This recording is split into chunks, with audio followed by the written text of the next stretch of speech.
Bertemu kembali dengan saya, dan sebelumnya semoga kita semua selalu bahagia.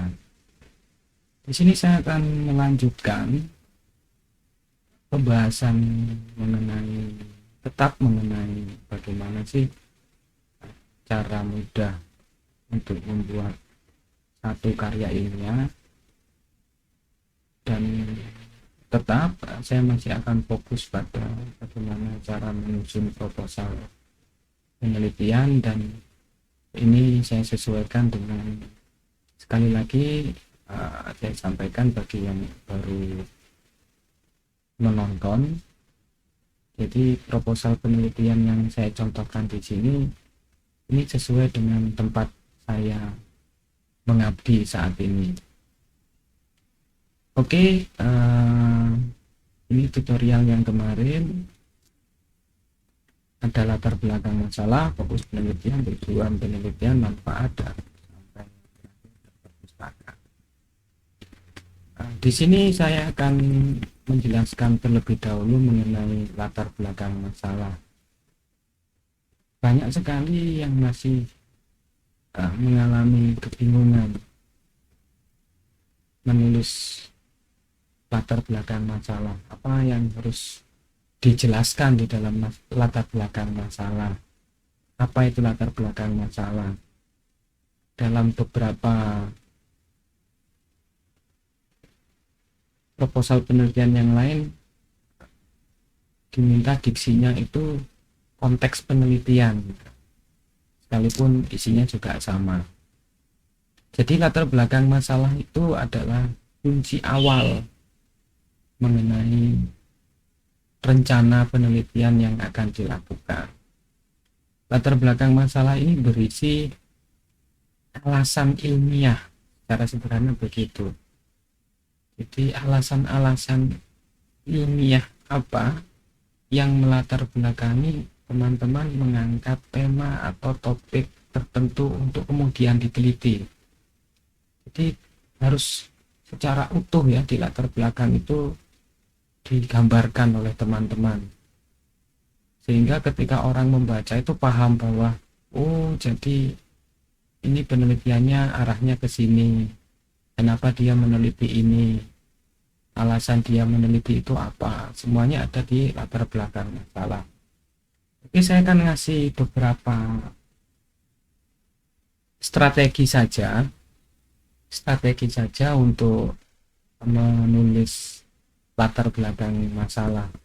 Sebelumnya memang kita harus punya ini ya, topik penelitiannya, tema. Di sini saya akan ngambil contoh. Saya akan ambilkan contoh.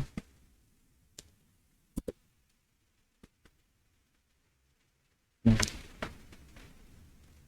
saya contohkan, misal kita sedang, jadi tema yang akan saya jadikan contoh itu misal ini tradisi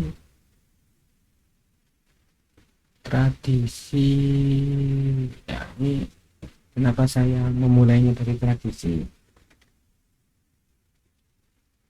karena saya kira tradisi ini sangat banyak, jadi tidak terlalu sulit kemudian untuk kita jadikan sebagai contoh. Misal tradisi habis ke kiai. Apa itu tradisinya habis ke kiai ya? Bagi teman-teman yang memiliki latar belakang seorang santri, saya kira sudah paham gitu. Jadi tradisinya habis ini bisa dikatakan ya sowan, sekalipun ketika masih santri maupun ketika sudah menjadi alumni pondok pesantren. Nah, ini tema sederhana yang bisa kemudian kita olah, kemudian kita angkat menjadi satu penelitian. Apa yang bisa kita teliti dari tradisinya habis? Banyak hal. Kita bisa meneliti mengenai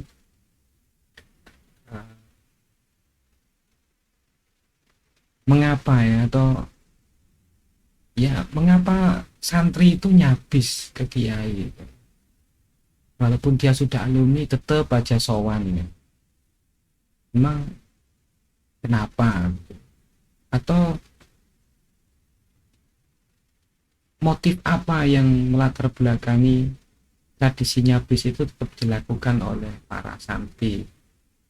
Bahkan tidak jarang kiai pun masih nyabis ke kiai yang dianggap itu gurunya. Banyak hal itu ya yang bisa kita kaji di sini. Entah nilai-nilai dari nyabis, kemudian motifnya dan sebagainya. Nah, di sini kemudian dalam latar belakang kita harus menuliskan mengenai tradisi nyabis ini ya, untuk menguatkan bahwa tradisi nyabis ke kiai itu ya penting kemudian untuk diteliti dan cukup menarik fenomenanya. Oke, ini saya kasih strategi yang simple, sederhana. Jadi teman-teman ketika mau menulis latar belakang itu kumpulkan dulu poin-poin besarnya. Jadi kalau teman-teman belajar bahasa Indonesia dulu diminta untuk mencari inti pokok paragraf ya, dari satu bacaan yang ada di buku, di LKS, ataupun yang diberikan oleh Bapak Ibu guru kita waktu belajar bahasa Indonesia.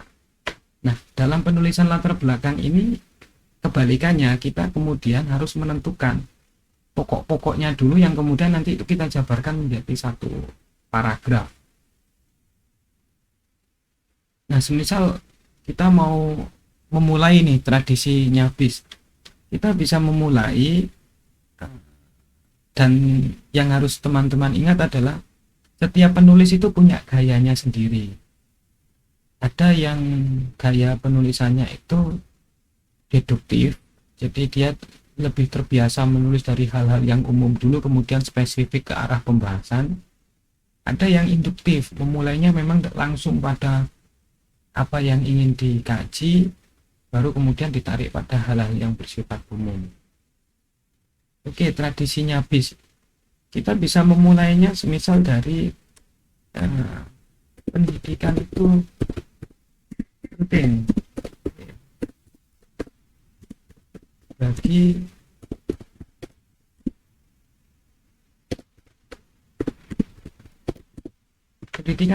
bagi kemajuan umat manusia. Jadi di sini saya akan mencoba menjelaskan simpelnya saja. Pendidikan itu penting bagi kemajuan umat manusia. Maka kita sudah bisa menebak nanti arah paragraf ini adalah berbicara soal pendidikan, apa itu pendidikan. Kemudian tentang pendidikan itu ada dua, ada pendidikan formal dan non formal. Nah, pendidikan formal dan non formal itu kita jelaskan juga. Nah, salah satu contoh pendidikan non formal itu adalah pondok pesantren. Nah, maka kita masuk pada pondok pesantren. Apa itu pondok pesantren dan seterusnya, jenis-jenisnya, macam-macamnya, tradisi-tradisi yang ada di pondok pesantren. Kemudian kita memunculkan pembahasan mengenai sosok kiai sebagai pimpinan pondok.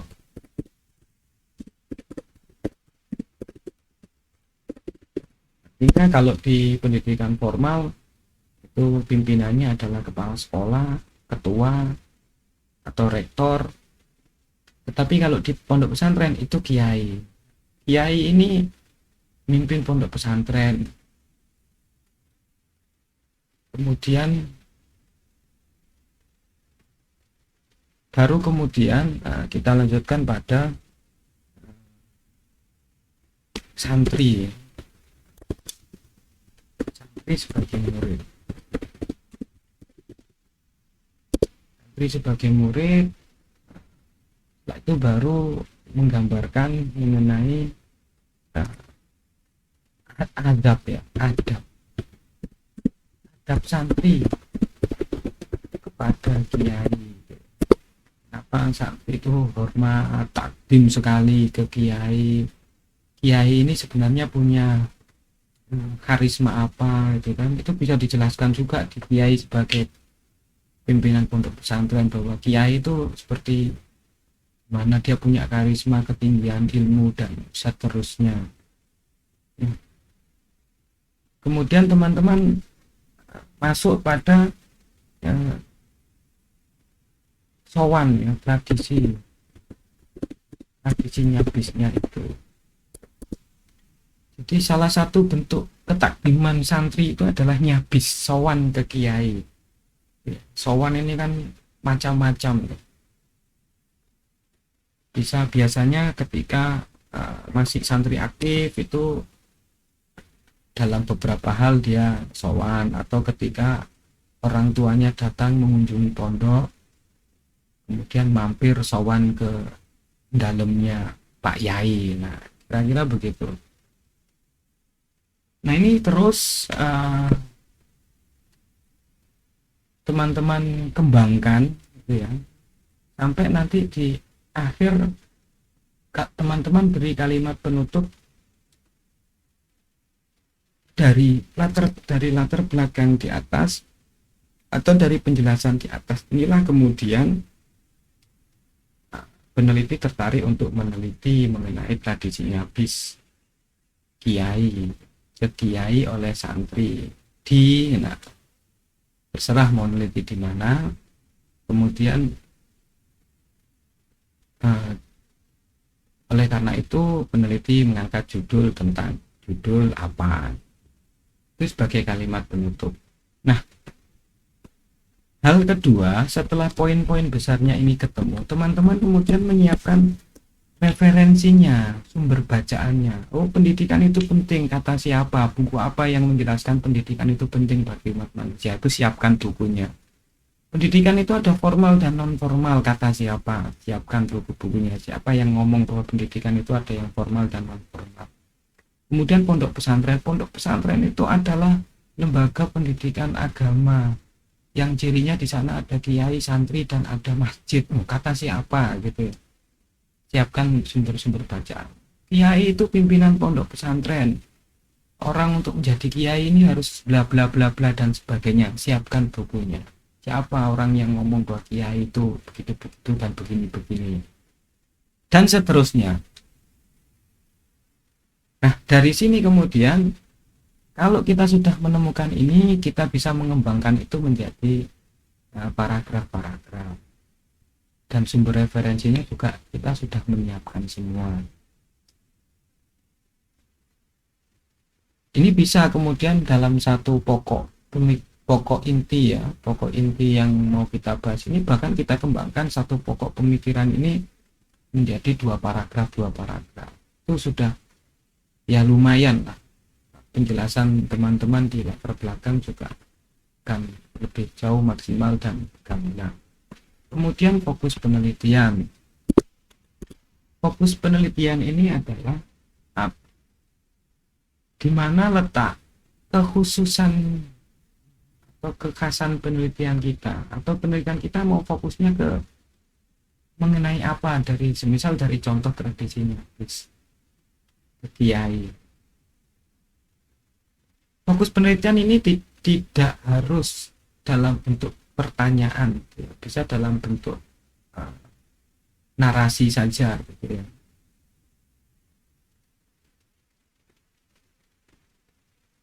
Ini ya, misal saya buat pertanyaan sederhana saja gitu ya.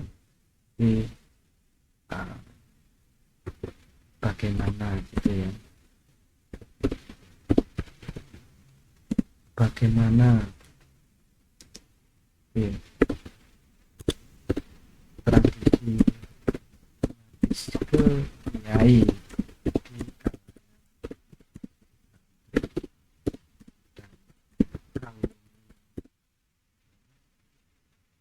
kemudian bagaimana nilai-nilai dari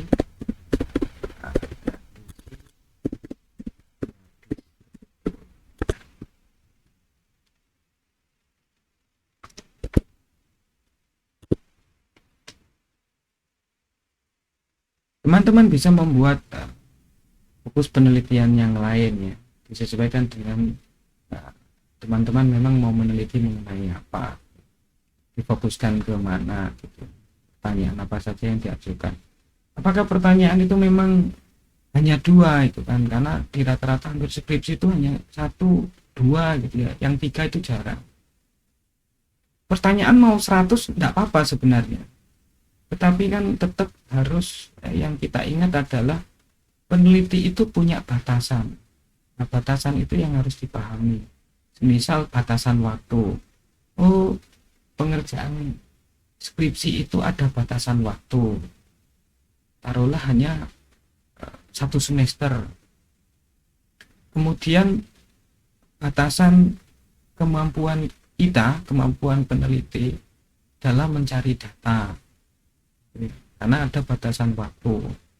Kemudian juga yang harus diperhatikan adalah batasan finansial.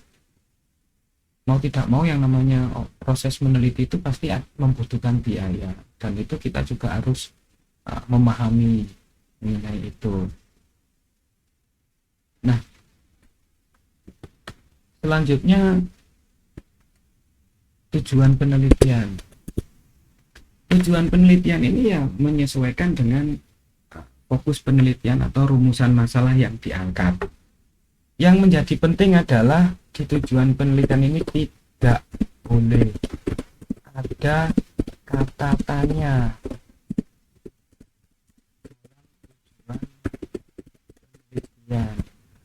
Ini yang harus diingat-ingat oleh teman-teman. Jadi tidak boleh kemudian tujuan penelitian satu untuk mengetahui bagaimana tradisinya bis, itu tidak boleh. Jadi langsung saja untuk mendeskripsikan, jadi untuk mengetahui atau untuk mendeskripsikan dan seterusnya. Ini tujuan penelitian. Kemudian sampai di sini ya, semoga ini bisa sudah memberikan sedikit gambaran kepada teman-teman yang ingin menyusun satu proposal penelitian. Kemudian ada manfaat penelitian. Ini manfaat penelitian ini apa gitu ya yang ingin dicapai dari penelitian ini. Ada manfaat secara teoritis dan secara praktis. Secara teoritis berarti manfaat penelitian. Jadi penelitian yang dilakukan teman-teman ini secara teoritis akan memberikan sumbangan apa gitu. Misal penelitian ini memberikan sumbangan pengetahuan mengenai nilai-nilai, mengenai tradisinya bis, memberikan tambahan keilmuan bagi prodi atau jurusan mengenai tradisinya bis atau nilai-nilai dari tradisinya bis. Ini secara teoritis, jadi sumbangan manfaat penelitian kita bagi secara teoritis ya, bagi ilmu pengetahuan itu seperti apa. Kemudian secara praktis, ini ada banyak ya.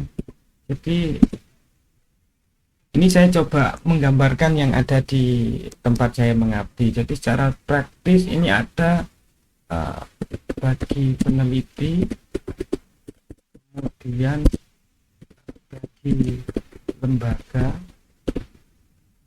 ya, bagi lembaga atau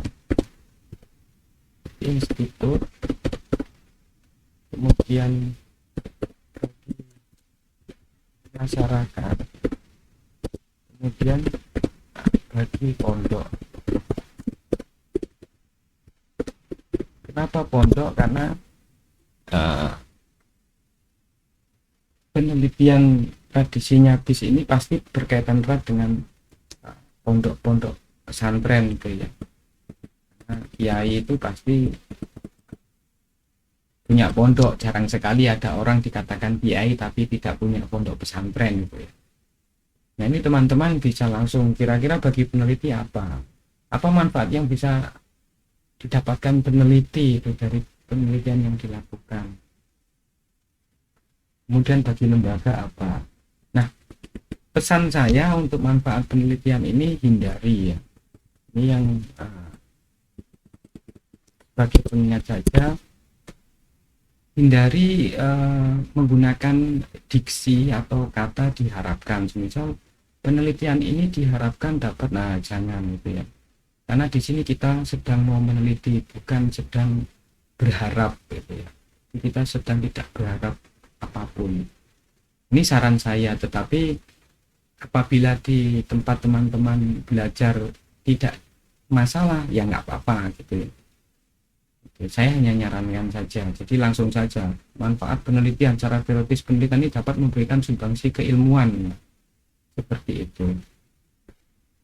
Oke ya, dari sini dari latar belakang masalah sampai kemudian manfaat penelitian,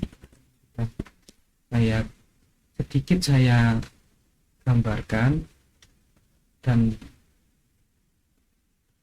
semoga ini memberikan sedikit gambaran gitu untuk teman-teman tentang bagaimana sih cara memulai untuk menyusun satu proposal penelitian yang itu juga tidak terlalu menyulitkan teman-teman. Nah, semoga ini bisa bermanfaat untuk teman-teman, membantu teman-teman semua. Kalau ada yang kurang jelas, silakan tanyakan di kolom komentar. Untuk kesempatan kali ini saya cukupkan sampai di sini.